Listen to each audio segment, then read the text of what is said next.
And good evening, I'm Eric Singer with Gazette.com along with my fellow co-host Monica Mendoza. We are proud to introduce you to the candidates and have that conversation with the candidates here at UCCS's Burger Hall, right here on Gazette.com and KKTV.com. We do have a little housekeeping things to talk about. First, we have 14 candidates, 12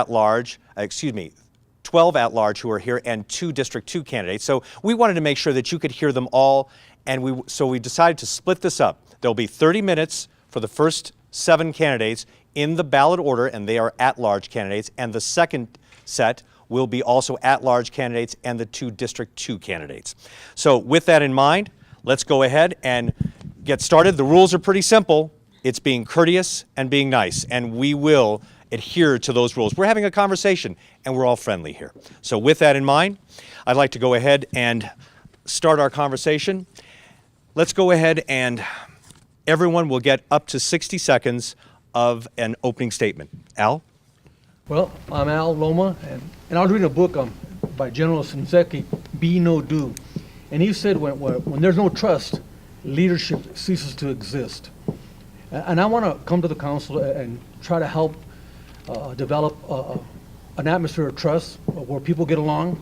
Well, there's robust debate, differences of opinions, but we're gentlemen-like or lady-like if there's a woman, and so we all care.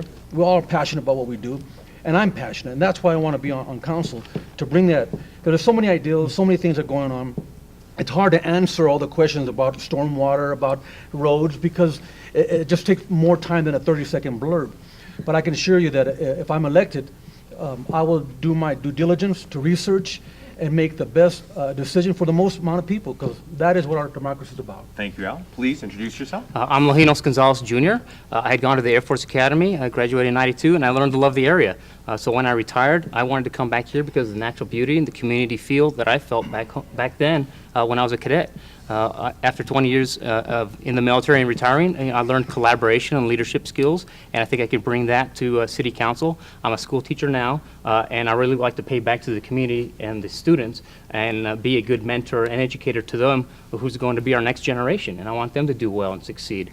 I'm also a very good businessman. I think I bring good business mind to City Council for budgeting and planning, which is going to be very important as well. Once again, I just wanted to come back, pay back to the community, help the community. I did see some infighting in the City Council, which is why I decided to run. I also really followed the 2015 budget, and I did see that they took from the emergency reserves to balance the budget, and I really thought I was concerned about we need to address that, fix that, so that we can then address those other issues that are very important, like stormwater, public safety. Thank you, Lojinos. I'm Bill Murray, 32-year military veteran, strategic planner. I worked with General Shinseki for a while. I want to resolve past issues. I want to create and innovate, and I want to bring the community back into the process. We can't raise the sails of the city until we pull up the anchors, and stormwater and streets, roads, and bridges are anchors. We need to schedule it. I want to put it on a November ballot with a consensus agreement. I want to create and innovate by bringing broadband to the entire city, as well as selling the Newman technologies to the Chinese and looking for sustainable business, not Taco Bells. And I want to bring the community back into the process. All right. Thank you, sir. Good evening. I'm Tom Strand. I'm a candidate for at-large City Council. I've been back after having a career at Pete Field in the 70s for about 11 years now. I'm an attorney. And I'm involved with a lot of community activities. I volunteer with SCORE, where we help small businesses get started, so I've got that involvement with our business community. I'm involved with the Human Relations Commission, where we deal with discrimination complaints in housing, transportation, and employment. I was on the District 11 School Board for 5 years and currently on a charter school called Global Village Academy, which is a language immersion school. I'm involved with restorative justice, trying to keep juvenile delinquents out of institutions. And finally, I'm actively involved with Trails and Open Spaces Coalition because I'm a hiker and a biker and like to be in our great outdoors. Thank you, sir. Yes. My name is Merv Bennett. I've spent the last 43 years here in Colorado Springs. I'm the only candidate that's an incumbent. I've spent 4 years on City Council. I currently serve as President Pro Tem on City Council. I also serve as the Chair of the PPRTA Board of Directors. Also serve as Chair of the Utilities Board, and I'm on the Urban Renewal Board of Directors representing Council as well. I want to continue my work to help fulfill this transition of the new governance system. We need to build a strong relationship, and I believe we can do that with the new mayor in a collaborative relationship. We need to deal with our infrastructure, and when I'm talking about our infrastructure, I'm talking about public works, the roads and bridges. I'm talking about parks, and I'm talking about public safety. And we need to deal with our process with stormwater, has been mentioned before. Council's passed a resolution, and we can finish that. Thank you, sir. Hi, my name is Vicki Tompkins, and I want you to know, as citizens of Colorado Springs, that you're important. You know, we can say a lot of things about what we want to do in our city, but I want to know what you want us to do. Because after all, as a city council person, who would I be working for? I'll be working for you. You'd be my boss. So I need to know what you think and what you want to happen. So what I am saying is that the city council, whether I'm on it or not, needs to come to you. We need to come to your community. We need to find out what's important to you, so then we can go back and we can make the decisions based on what you have said as the citizens of Colorado Springs. Vicki Tompkins, number 7 on the ballot. Thank you. Sir? Hello, my name is Jariah Walker. I'm an independent business owner, and I'm also a community advocate and volunteer. I was born in Colorado Springs. My father was born here, and my 2 little girls were born here as well. And when I look at our city, I really look at my 2 little girls and why I'm running for this office. I think it's important to their future and really all of our children's future. When we look at where this community is going, I believe we're about 10 to 15 years behind where we should be. And so when I look at my little girls, I want them to be able to go to school anywhere in the entire world, but I want Colorado Springs to be a competitive option to bring them back here or to be able to retain them. I don't think that our city has made the best decisions lately, and I want to bring a new version of collaborative leadership to the table. And also I want to be somebody who's actually raising a family in this community and is a current business owner, not someone who's just retired sitting on council. Thank you very much. My name is Jariah Walker, and I am number 8 on the ballot. All right, thank you very much, and it was nice to have an introduction of all of you.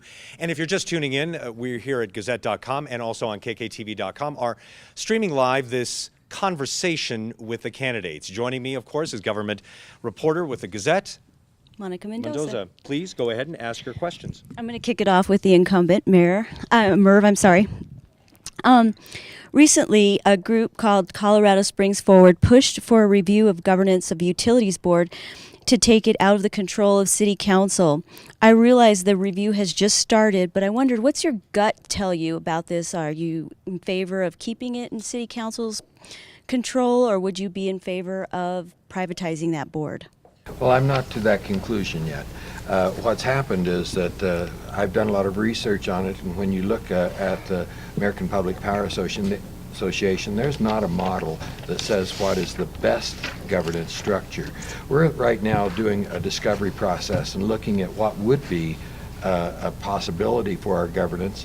On Tuesday, we have a gentleman coming in who's an expert in the area, leading us and members of the community in that discussion. I anticipate it'll take about an 18-month process for us to go through to identify where it's at.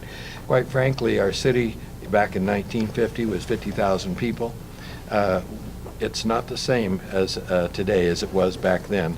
And we get utilities is a $1.2 billion budget. The utilities is about $390 million with capital.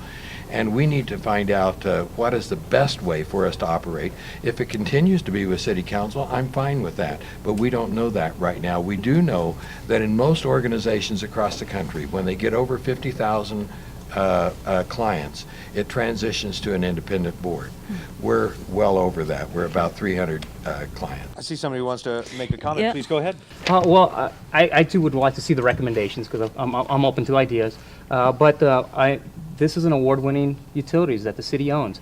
So I think one of the big concerns is that we want to maintain city ownership because of low rates, our expertise, and really it's an outstanding utilities and the employees, and I would be concerned of anything that might change a dynamic from city ownership. And so I would like to hear the recommendation, but I'm a supporter of continuing city ownership of utilities. And I'm concerned with. Well, hold on. I want to ask a quick question of everyone. Okay, first, so we don't, I mean, obviously, is everyone in favor of keeping it as city-owned? First, who isn't? Let's start it that way. I am. Okay, then are you in favor of keeping it city-owned? I'm okay with it being city-owned, yes. Okay, so we have the majority saying yes, city-owned. Now, Tom says no. No, I'm sorry, you misunderstood. Okay. I am in favor of it being city-owned Okay, so as we're an all in enterprise. So my concern is, it's a coal plant, and this is coal country, and if it were to be taken down or messed with, first of all, it's not broken, so why fix it? The EPA wouldn't allow us to rebuild another coal plant, and then we would not only affect Colorado Springs utilities, but then we would affect jobs all up and down the Front Range, because this is coal country. And so that's my concern now. If we could build a more efficient coal plant, then maybe, but without that, we need to see the shelf life of Drake, and let it go out, and then explore other options when the time comes. Please jump in. I think one of the things that maybe some people in Colorado Springs do not understand, when you see that cloud of smoke, that's not what it is. No. It's steam. We are not hurting our environment. We are up to and beyond EPA standards. I would suggest to the people of Colorado Springs, go visit Drake, go walk around. I am so impressed with the quality people that run that organization. They are incredible. They're smart. They know what they're doing. They've planned ahead. And I'm just, if they just knew how fortunate we are to have a place like that, they would know that Drake is a wonderful place. And the strawman argument is that we're not qualified. Most industry boards are not qualified to run the board. That's not why they're there. They're there to make decisions based on the information given to them, and anybody who's got any type of common sense or some critical thinking can make a decision based on the information, the data, the empirical data brought to you. So when data comes, we have to make a decision. You don't have to be a nuclear scientist. Right. Bill, you want to jump in? Well, what happens here is, first of all, our job description, of which you're electing us, says that we're going to run the board. And as Merv said, it's 18 months. Now, what happens to a lot of us, and what we're accused of, is being myopic. Okay? We're here discussing Drake, but no, we're not just discussing Drake. We're discussing the entire utility structure. And part of our responsibility is to sit down and look at its entirety, which includes renewables, it includes gas, it includes the transmission lines. Okay, there are so many technologies that exist today that if we'd stop and look at what the systems have available to us, okay, we could reconstruct it to be in everyone's best interest. So try not to get myopic to Drake.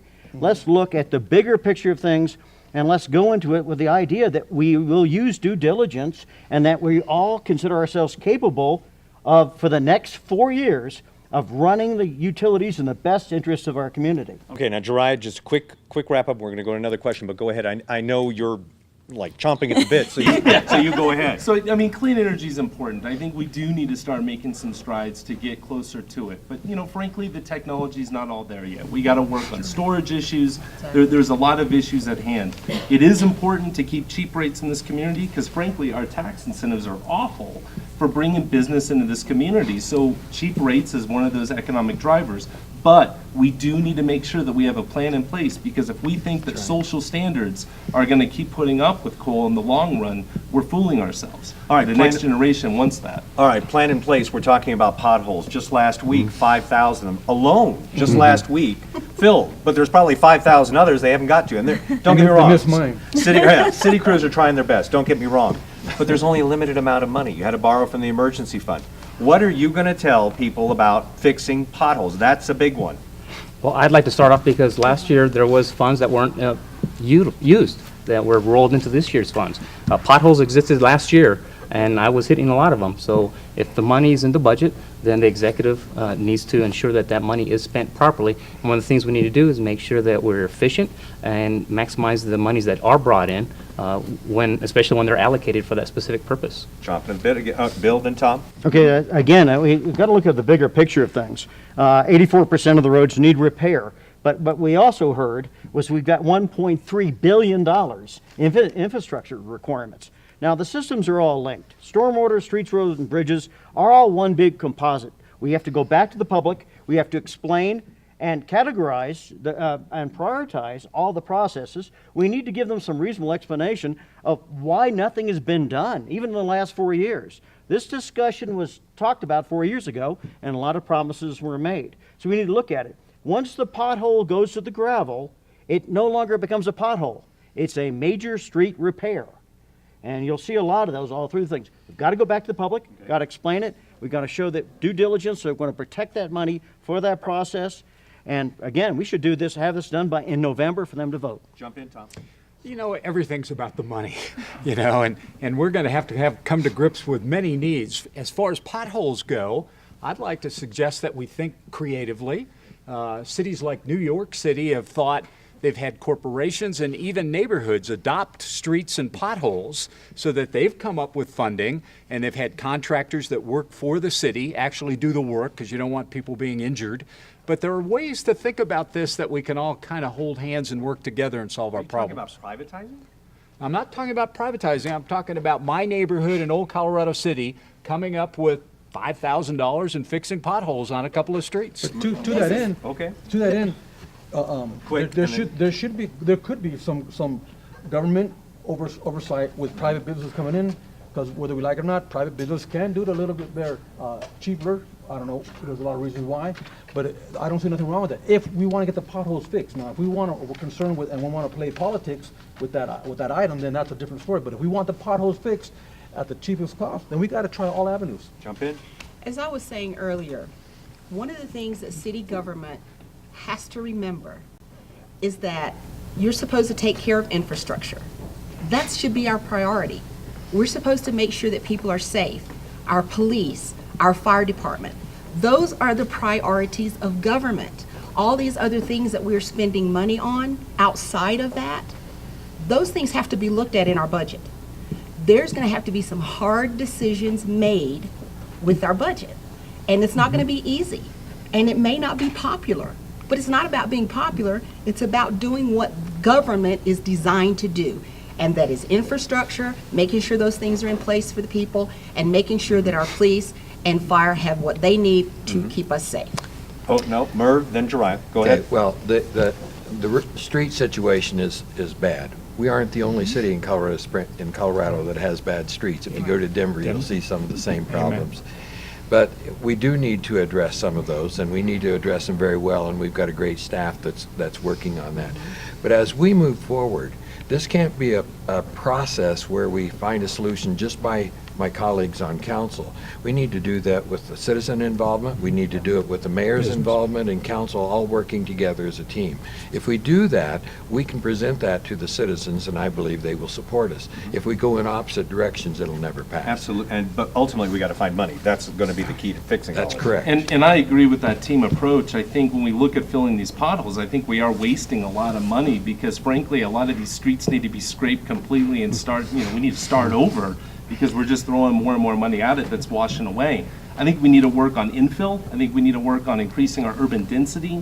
And I think we need to start looking, re-looking at how we do streets. Maybe they need to be a little smaller. We need to start being smarter about how we develop this city so we don't have as many tax dollars to throw into the streets because right now we're not doing a good job.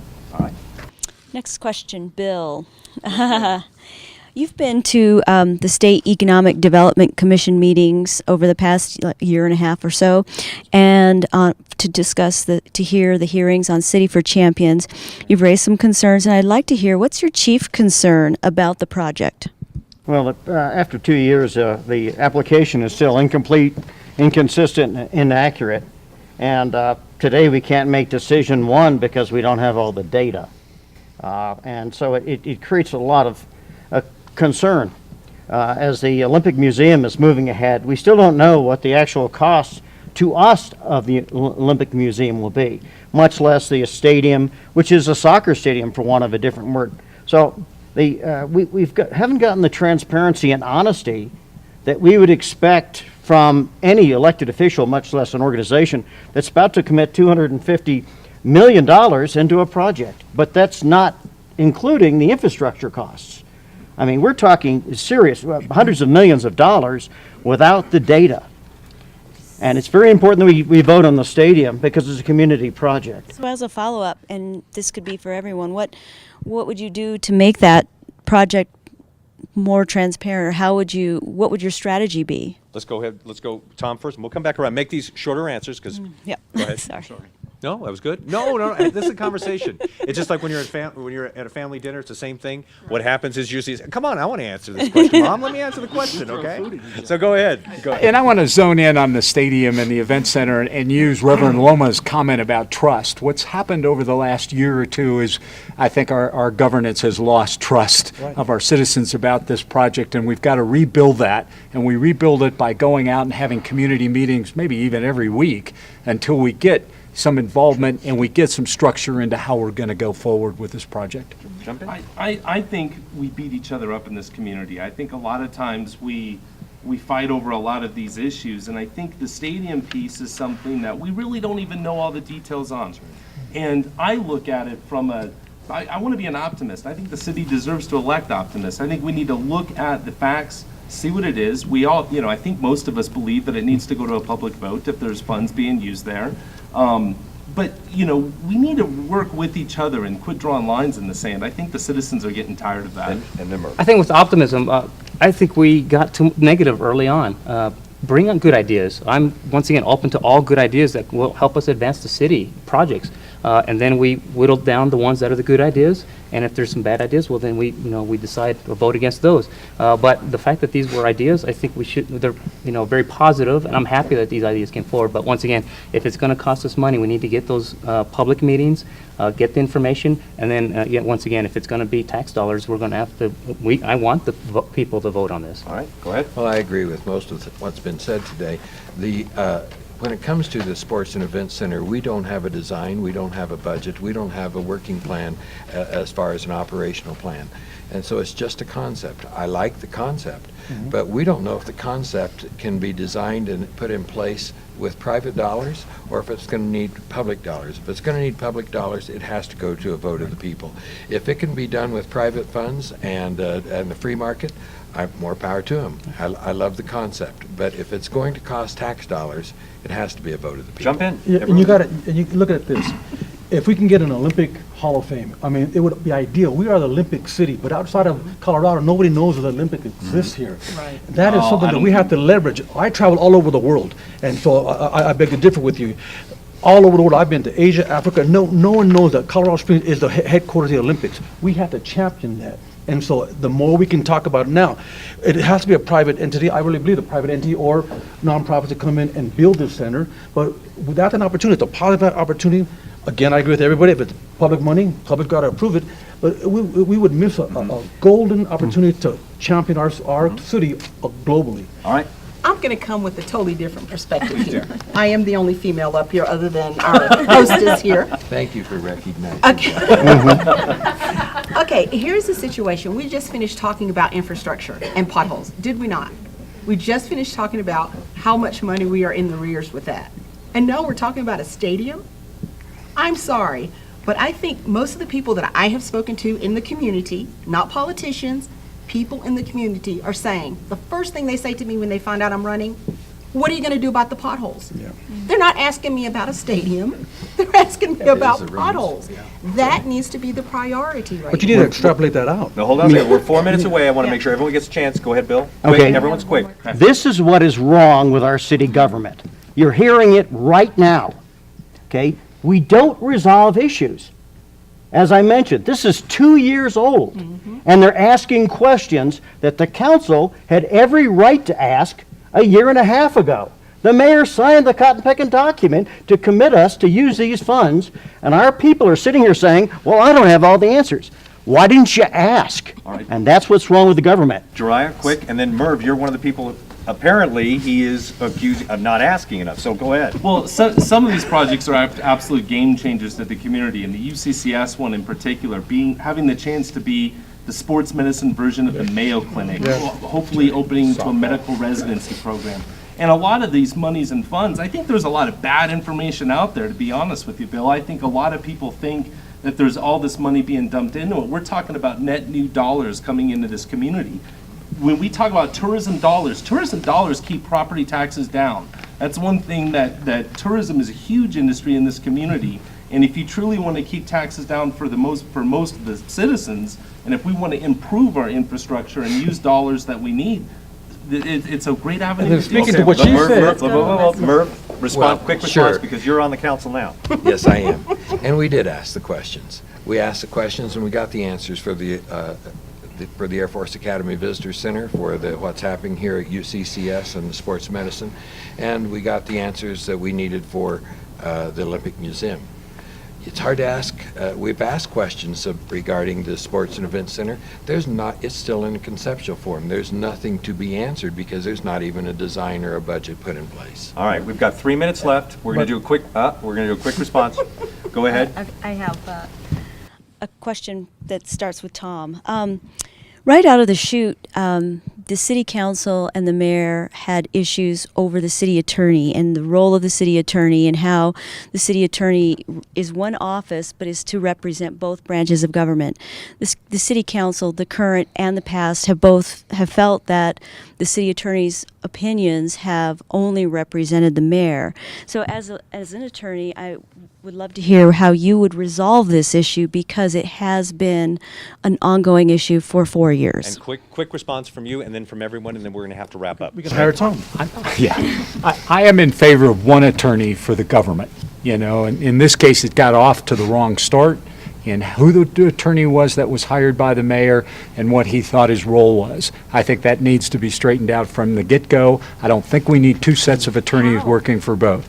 I think you just have an understanding between city council and the mayor, and that never happened. Merv. I agree with what Thomas said. We do have a good relationship with our city attorney's office right now, and we're getting excellent counsel, and I'm deeply appreciative of it. Okay.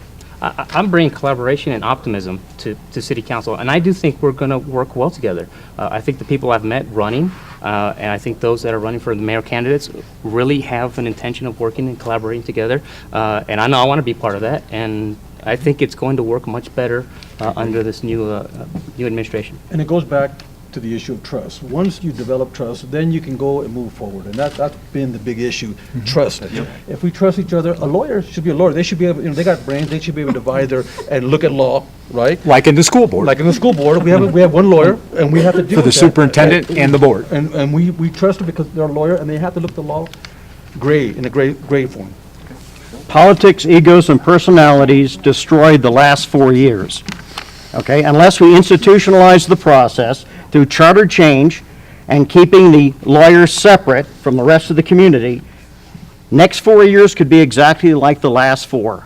Egos, personalities, and politics will get in the way with the environment. So we're deluding ourselves, playing kumbaya on occasion, only for the election. At the end of the election cycle, it can lapse right back into it because there's nothing to protect you from that kind of situation. And I agree with you on that. That's why I think it's important that what you're saying in front of your constituents is something that you truly believe. I'm not going to switch what I say just to get elected. What I say is who I am and what I believe. And I think that's vital, because if you really don't believe in those principles that you hold, when you get in that seat, you're going to get all kinds of pressure. What's going to happen when you get that pressure to do something for this group or that group? One last question. Do I get to answer that? I'm sorry, Dry, please. So my comment is, I agree with most of the comments here. I don't think the citizens of Colorado Springs want their taxpayer dollars to go to another attorney because the people they elect can't get along. I think they want the people that they elect to get along, and I think Exactly. that's what they're sick and tired of. Exactly. And so I would vote for having just the one attorney and using those funds to stuff that we really need in this community. For potholes. Wisely. Well, it's Last question. This is really an opportunity for each of you to say your closing statements, but I also thought you might use this time to correct the record if there's been anything said or written about you or your candidacy that you didn't like or you thought was didn't represent your position. Please use this time to maybe clear the record. We'll start with Jariah. We each have 15 seconds because we have to wrap up. Again, my name is Jariah Walker. I've been endorsed by most of the organizations in this community. in business owners. I want to do the best job I can for this city. I don't want to lead from a position of being jaded or having a chip on my shoulder. I want to lead using collaboration and bringing my business approach to city council. I'd be honored to have your vote. Thank you. I moved to Colorado Springs in 1996, moved away in 2004, came back in 2008, saw a different Colorado Springs. Didn't like what I saw, I murmured and complained, but now I am standing for Colorado Springs. I'm standing for you, the citizens. And I want you to know that what you hear me say, that's who I am, and that's not going to change because it's principle. It's who I am. I'm a conservative, and I want your vote. Vicki Tompkins, number 7 on the ballot. Thank you. Go ahead, sir. Well, I have not had comments made that were inaccurate that I had heard anyway. Okay. That I have given 43 years to this community, and this community knows that I work with integrity and with honesty. And I will continue to do that, and I will continue to provide the leadership that's needed for us to work in a positive mode going forward and only looking backwards for the historic information we need to move forward positively. Monica, thanks for this opportunity to correct the record. I'm Tom Strand. I'm your neighbor on City Council, or at least I hope to be. The inaccuracies, there's some ads that I made for KRDO radio, and I guess the perception was that Tom Strand is a no tax, no way guy. That is not true. I think you look at all alternatives. Taxes are the last alternative or option that I would look for, but I would not say Tom Strand is a no tax, no way. If taxes is where we come and it would be voted on by you, the taxpayers and the voters, we'd look at property taxes, sales taxes, bonds, anything of that nature that makes sense, but only after we've exhausted our efficiencies and other alternatives. Thank you, sir. Bill Murray, and I'm proactive rather than reactive, and that's why a lot of the endorsements came in my direction. Because when I look at the process, I look at how we schedule it. What are the dates and times you want to get things done? For the entire process, I haven't heard anybody say a date one. So we're going to still languish into 2016, 2017. Potholes won't be repaired. We won't get any resolution to stormwater. I say we need to put a date and time to every one of these actions. We need to be proactive rather than reactive. We need to be transparent, and we need to hold the council accountable for the last 4 years as well as for the next 4 years. Bill Murray, City Council at Large. Again, I'm Lojinos Gonzalez Jr. During my first interviews, people said, well, you're not unknown and a small campaign. But I've been winning people over by my knowledge and trust and honesty. People are getting behind me. The Gazette endorsed me and stated that I had the best understanding of city planning of all the candidates because of that. And then also, a gentleman I didn't know, El Paso County Sheriff Bill Elder, endorsed me because of what he heard and learned about me. Thank you, sir.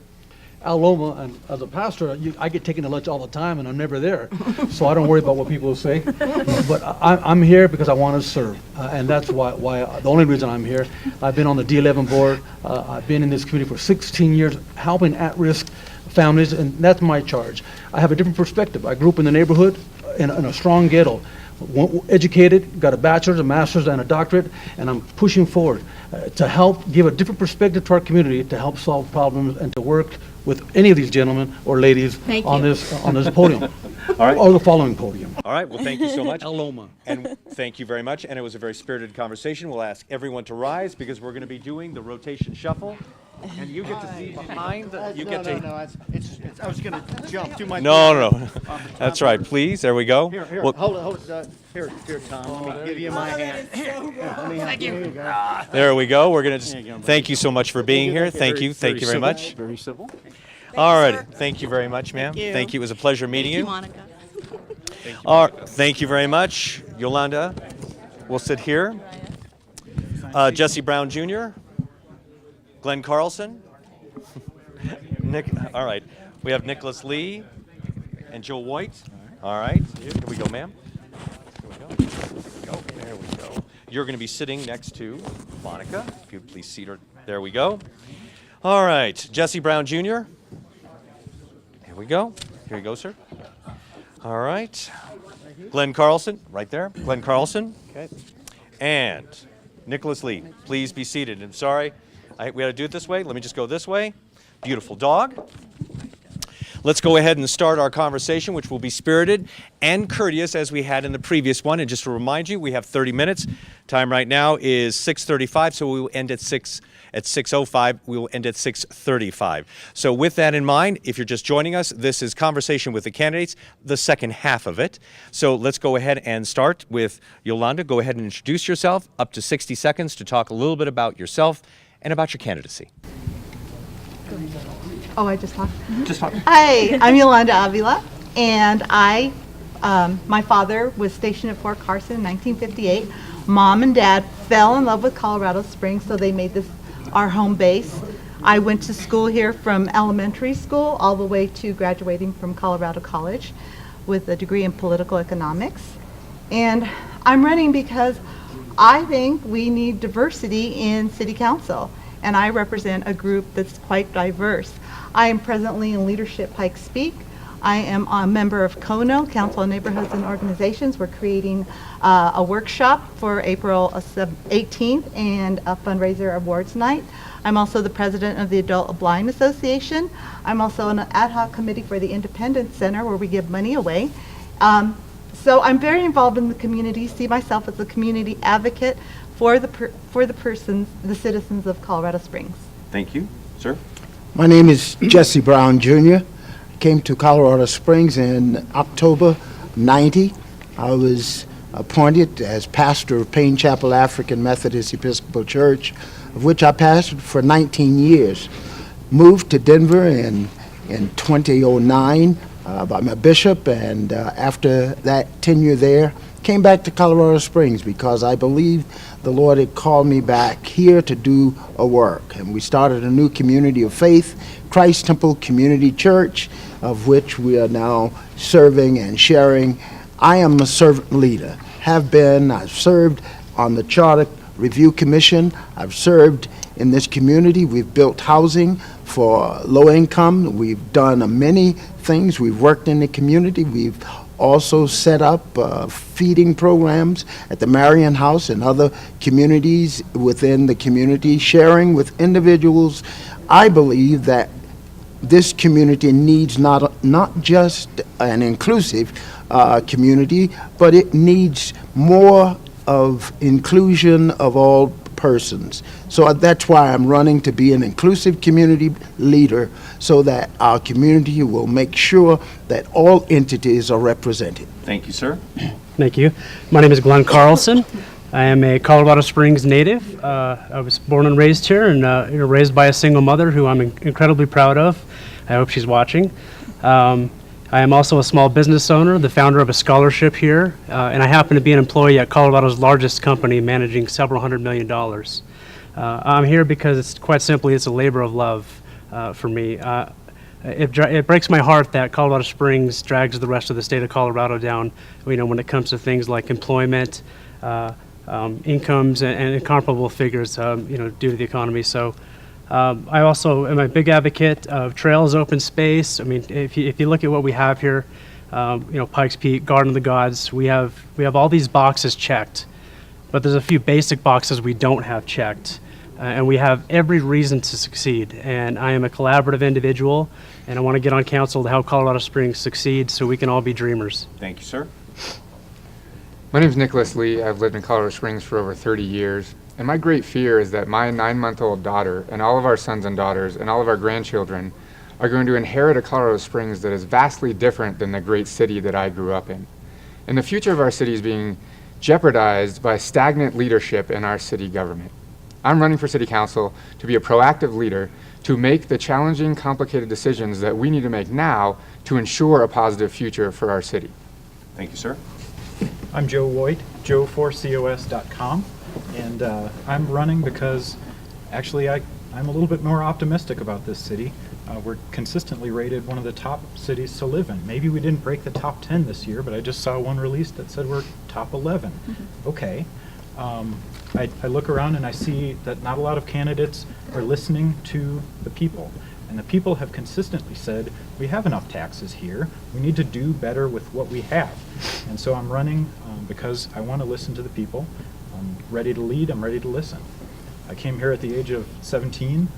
Fortunately, I had an appointment to the Air Force Academy, and since then I spent 6 years in the Air Force managing financial services organizations at bases that spent $1 billion a year. So I know a little bit about finance, a little bit about budgeting, and I know a little bit about procurement, both in the private and public sectors. And for the last 3 years, I've served on your City Investment Advisory Committee as a volunteer. I want to volunteer to be on City Council.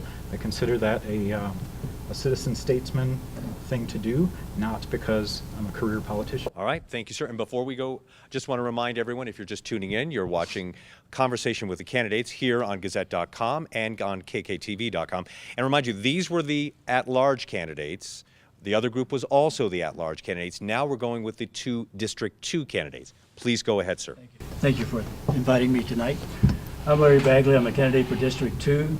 I first came to Colorado Springs in 1962 and graduated from the Air Force Academy in '66, then went off to serve in the Air Force. My wife and I moved back here in 1992 permanently. I spent 26 years in the Air Force serving our country. I spent 20 years afterwards from 92 to present, about 22 years.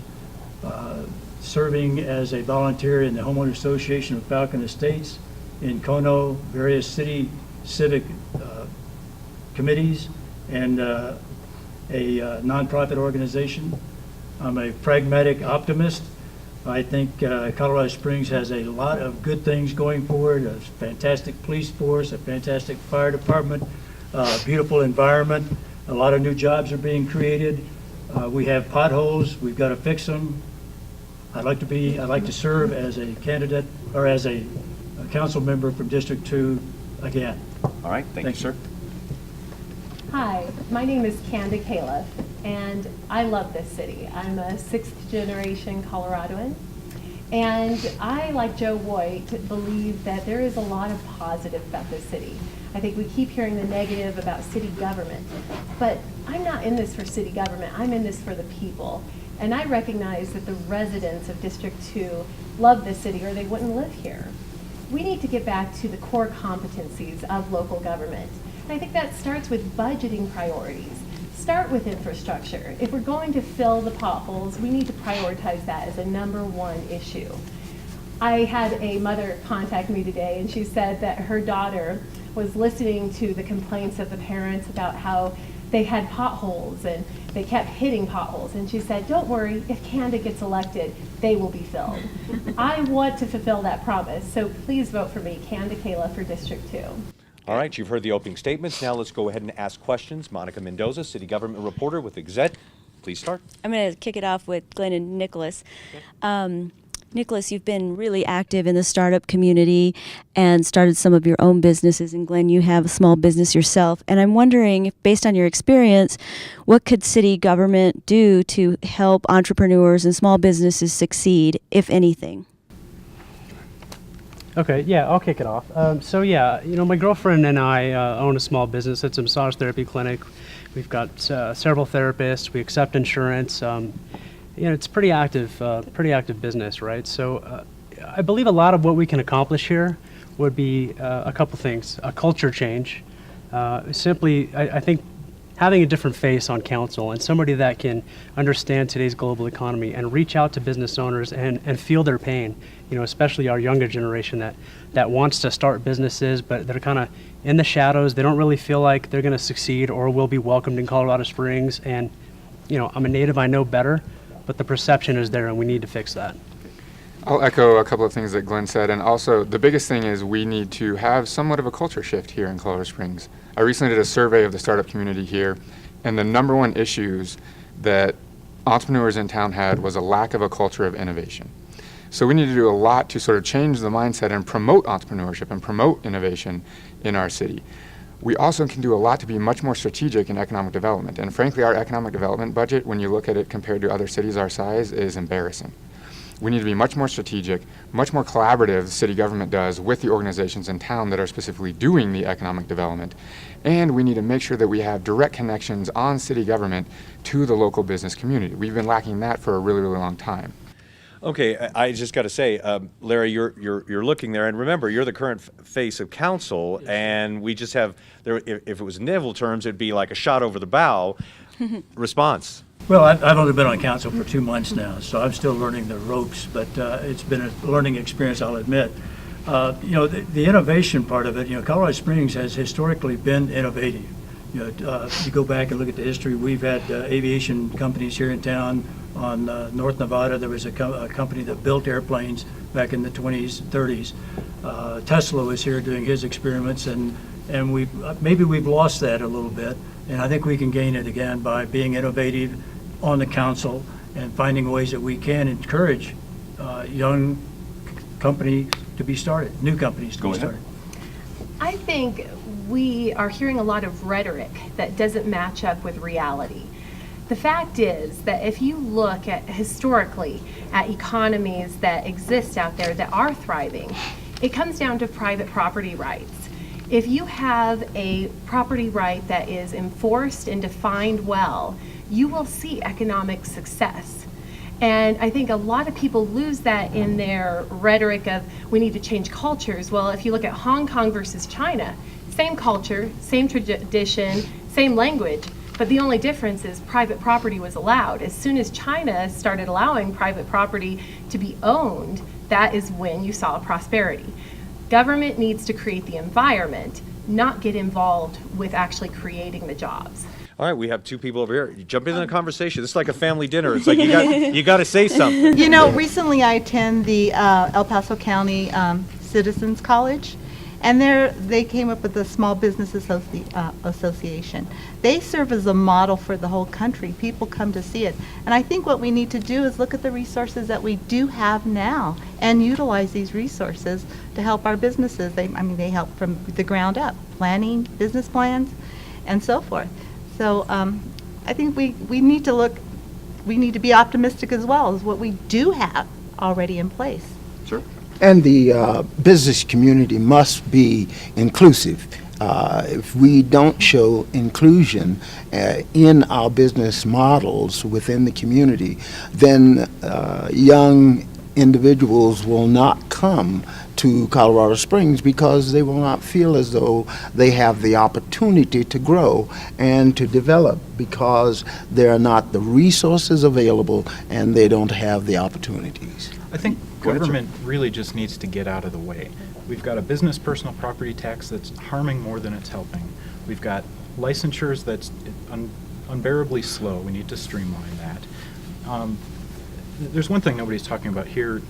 How many people know that we have a foreign trade area here in Colorado Springs? We need to advertise that. I mean, get the word out and help companies utilize that way of basically getting government out of the way, because it would encourage logistics and manufacturing jobs, which is what we keep hearing that we want to do more of. Well, when you say get government out of the way, then that means all of us need to go away because we are the government. And when we keep that animosity between government and I don't know who the other folks are that we are talking about, because we are the government. We and the people, we are the government. So we got to stop those negative terms about government. And as a pastor, God introduced government.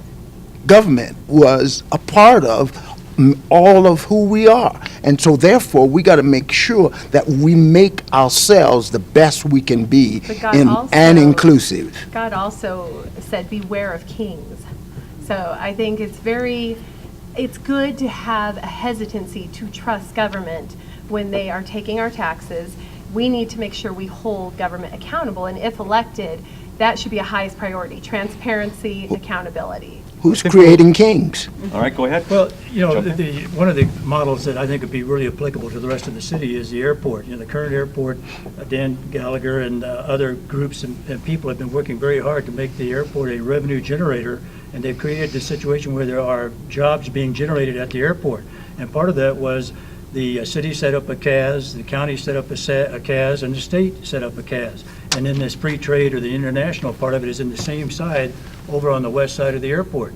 The airport also worked with the Pikes Peak Community College to set up training for the workforce. So they set an extremely doable model for the city to continue to develop and create the environment for jobs to be created. So I think it'll be great. Well, I gotta say, I mean, for jobs to be created, I mean, I'm not trying to be a negative Nelly here, but I mean, the bottom line is, just within recently, on the Gazette, we've been reporting that we lost out a big situation to Rifle. And you Yes. know, we like Rifle, good community, but we'd rather have those jobs here. So what are we doing not enough of to make sure that the jobs are coming here? And the inclusion I want to get to, because that was an interesting question that I think a lot of people just glossed over that I heard.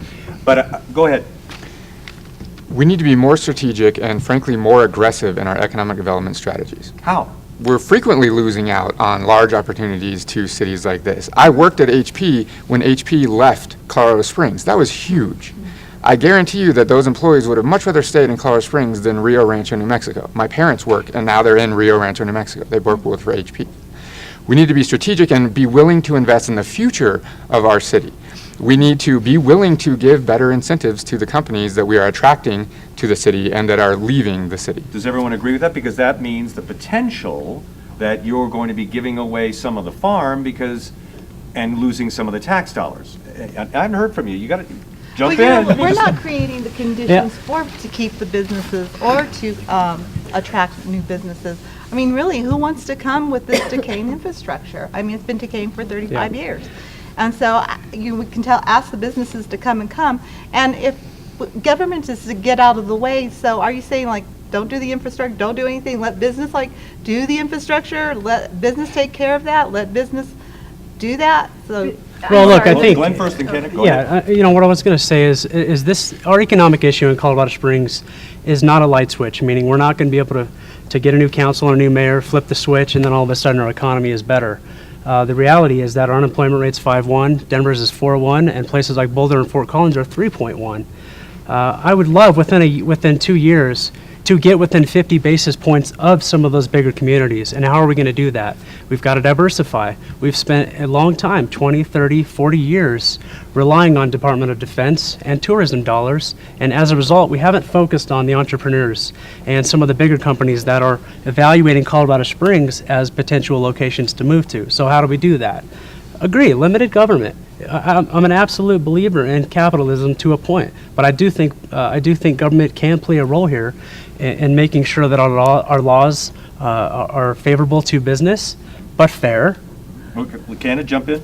Well, I have to come back to the basics. Free market economics works. It's been proven time and time again. Low taxation, low regulation, everything else will come afterwards. I know my opponent has this flyer that he does, it's a circle, and it says jobs create jobs. That's rhetoric. What creates jobs, once again, is that respect for property rights. Property rights are the foundation for people to be innovative, use their resources the best way they know how, not having government tell them how to use those resources. And then you'll have investment. And I'm tired of people focusing on corporations. Let's talk about small business owners and entrepreneurs here locally that could sprout up when they see a conducive environment. And that's Okay, well, Does anybody know wait, hold on. Larry, you get a response, quick rebuttal, because she directly talked to you, so I want to hear your response. Well, I think I think we do create jobs, create an environment that creates jobs, and that gives us a revenue to do the other things that we need to do within the city. And it's kind of, if the infrastructure's in good shape, we have a safe city, an active fire department, active police department, we've got parks and recs and open space. Those things are attractive to those small companies, large companies, and they'll come in and create jobs. So Okay. it's a cycle. But bottom line is, rhetoric is what she said. I want to hear your response to that claim. I don't think it's just rhetoric. I think it's a proven just as well as Keynesian economics. Well, mine isn't Keynesian economics, but jobs creating jobs would be like me saying, I throw a brick into a window and break it, and I just created a job for that person who's going to repair the window. It's called the broken window fallacy. It doesn't work. Jobs don't create jobs. Private markets and understanding property rights is what is going to create the jobs. Go ahead, and I want then. So I have to assume that all of us are for a free market, but the bottom line is other cities are out aggressively pursuing companies to bring them into their community and offering them incredible incentives. And if we're just going to sit here and say, government, get out of the way, let's create a free market here, those companies are going to easily go somewhere else. Other communities Right, have done a because- lot of incentives to companies to move in, Hold on one and second, then they wait, wait. leave a few years later. on, go ahead, That's sir. not always a winning proposition. If we do not set the climate of inclusion, other companies are not coming here because companies are not as homogeneous as Colorado Springs is. And they are more inclusive, not diverse. Diversity does not make inclusion. And Denver is an inclusive community. And folks go to Denver because it's inclusive, not diverse. And we can So talk then about. How do you explain Hong Kong? Because it was a I'm not in homogeneous Hong Kong. community. Hold on a second. It's a homogeneous community that created economic prosperity, and many people from diverse areas came there because of low taxation and low regulation and property rights. Those were the three things that really sold Hong Kong. So I think inclusion will come with free markets. Okay. I think So we can Go ahead. talk about. No, wait. You, if you want, go ahead. you're comparing apples and oranges with Hong Kong. I mean, we're in Colorado. We're comparing to like Fort Collins, to Denver, to Boulder. This is where we live. This is our state. Why would we go to Hong Kong? And in Boulder, they have a robust, as in Denver, they have an infrastructure. They have a robust transit system. They have the services that you need to have those businesses here. I really don't see the point of Hong Kong. Because we are in live Colorado. in a global economy. And With we a global have the economy, same- businesses get to choose whether they want to go to Hong Kong But we or have the Colorado same type Springs. of tax bases, we come from the state that has the same kind of tax base that the other cities have, that we have the Tabor laws. We have all that. We don't have that, Hong Kong doesn't have any of that. I was in Hong Kong 4 weeks ago, and to Yolanda's point, it's not comparable. Joe. So our host is dying for a segue, so I'm going to give him something. No, I enjoy it. It's like, it's a family dinner. We argue, and believe me, we do. We're not talking about the other part of city council. We're going to be, those of us who are elected are going to be on the board of directors of Colorado Springs Utilities. And some of the people who are trying to be elected want nothing better than to scrap the Drake facility. We don't need to scrap the Drake facility. We have low rates. We have just installed some scrubbing technology that's going to put us in the cleanest coal burning arena there is. And it can last for 20, maybe 30 years, according to a report that was just done last year. So does everyone agree that Drake shouldn't be scrapped and it should remain under city ownership? Is that what we're all saying? Not only shouldn't be, it can't be. Shouldn't. Because what are you going to replace it with if it's scrapped? And do we have the finances to replace it? Because you still got to have a transmission utility institute right there where Drake is. So why scrap something that is working? It is really not broken. I saw where they were saying, well, it was the fire. Well, the fire was not because of the longevity of the materials. It was because of a transmission of it was a human error that caused, but that never really got publicized because everybody wants to talk about, well, Drake is old. Well, the building is old. All right, I got to talk. I got to bring up the bear in the room right here first, and then we're about 5 minutes away. And this is, you brought up several times the word inclusion, which obviously, it's the elephant in the room that we're talking about because Wall Street Journal, New York Times, in the past, I've lived here long enough to read enough articles talking about the fact, and the Gazette, talking about the fact that we don't have enough diverse workforce, and the diverse workforce is not coming here because of the purported fear that they are not going to be felt comfortable with in this community. Is that what you're talking about? That's what I'm talking about. But I don't use the word diverse. I use the word inclusive because diversity, you can have two people, you have diversity, but not necessarily inclusion. Inclusion is intentional. General Palmer was intentional about having an inclusive community. He gave 6 churches property, and he gave one of those churches was an African American congregation. He intended to make sure that the community was inclusive. Before we go to wrap up, I just got one quick question, 10 seconds. So, but government can't bring that inclusion. Government can set the climate. Okay. All right. Go ahead, sir. You know, we're talking about economic development, and we're talking about diversity, and we're talking about stormwater and Drake. The bottom line is, my concern is that we're in the state that we are right now because we've done that historically of bucketed these issues and attacked them sort of one-on-one. We need to have a holistic approach to fixing the issues in the city and improving our image and creating a climate where all of those things can be solved and can be successful. Right. I know you're ready to wrap up, Eric, but you know, to Nick's point also, it's about the entire ecosystem in Colorado Springs. I think there's a lot of groups here doing great things in a silo. What we need to do is work together as a team, and it doesn't mean we have to march in the same direction all the time. I don't want a bunch of yes-mans on council and the mayor's office. I want people with different ideas. But we got to get a direction. Colorado Springs has to get its identity back. We've got to diversify this economy a little bit.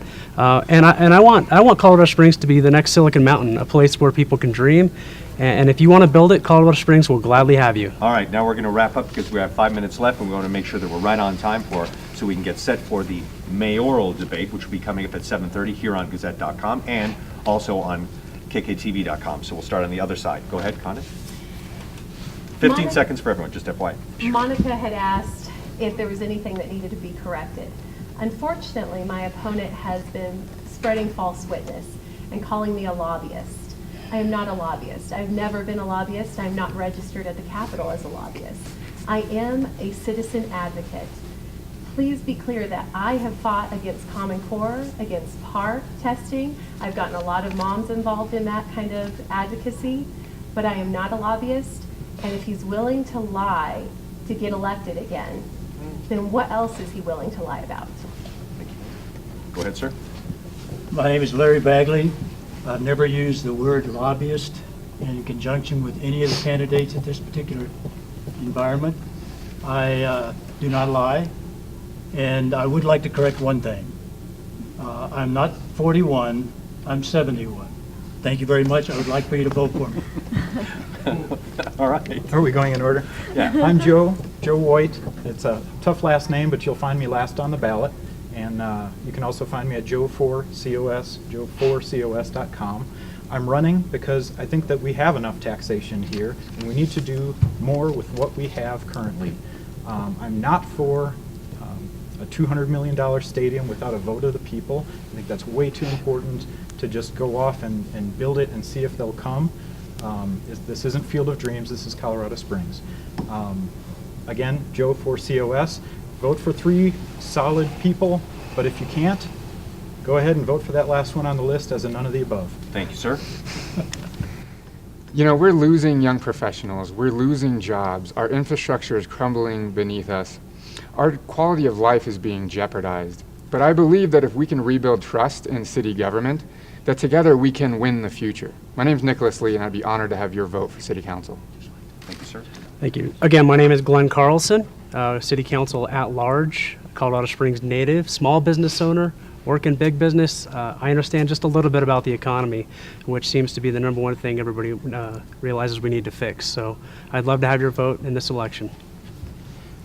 My name is Jesse Brown Jr., a servant leader, one who works as an inclusive leader, making sure that all persons are valued, and therefore I want to run for city council to be that advocate for all of the people, including our brothers and sisters who are homeless and brothers and sisters who are struggling in this city. We do have some needs, and I want to be the candidate to make sure that all are represented. Thank you, sir. Yolanda Avila for City Council, and I was so rude because I didn't introduce my guide dog. Her name is Donna Lee, and we've been together 7 years. So I'm running to serve all of the citizens of Colorado. However, I think there's a group of people that have never been represented on City Council. So I'd like to represent those that we have a lot to offer. People with disabilities, Latinas, people that can have a lot to contribute. And so I'd like to say that people have asked me to run, and they said, because I feel like you care and you're honest. So I'm going to tell you, I'm going to have my doors open, open door policy, come and talk to me anytime, accessible, and I hope to get your vote for City Council. Thank you. Thank you all so much, and thank you very much. Monica, what are Monica, I'm grabbing it for I'm sorry. Just if you're tuning in, we were just wrapping up our conversation with the candidates. Whatever you do, vote. Remember, we have 3 at-large candidate choices that you need to make when you vote on April 7th. And we have our District 2, 1 choice to be made. You've heard a lot of good answers, a lot of good statements, a lot of food for thought, and we appreciate you being here. We appreciate the last group being here too. So with that in mind, I'm Eric Singer, along with City Government Reporter with the Gazette, Monica Mendoza. I was going to say your name. I was giving a dramatic pause, Monica. Give me that. Give me that. No, I would never forget you. But whatever you do, definitely vote. And we're going to end here. Thank you so much. And remember, the mayoral debate starts at 7:30 promptly. So be here once again on kktv.com and gazette.com. Thanks for watching. Thank you, Mike. Bless you.